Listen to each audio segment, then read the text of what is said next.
मौलाना एक बात बताइए।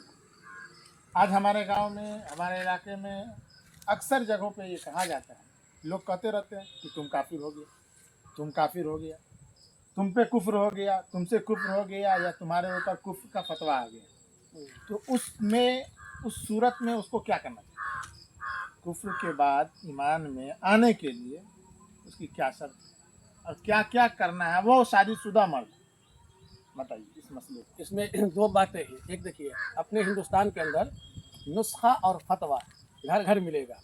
आम तौर पर लोग एक दूसरे पर फतवा लगाते हैं कि तू काफिर हो गया, तू काफिर हो गया। तो ये मानी नहीं जाएगी जब तक कि उसके पीछे किसी मुफ्ती का, किसी काजी का फतवा ना आ जाए, तब तक हम उसको काफिर नहीं मान सकते हैं।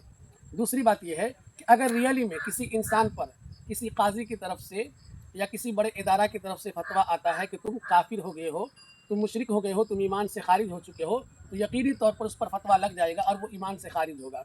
ऐसी सूरत में उसकी बीवी उसके लिए उस वक्त हराम हो जाएगी, क्योंकि अब वो ईमान से निकल चुका है और वो काफिरों में से हो चुका है। तो काफिर में और क्या कहते हैं मुसलमान में शादी ब्याह नहीं होता जब तक कि वो कलमा न पढ़ ले।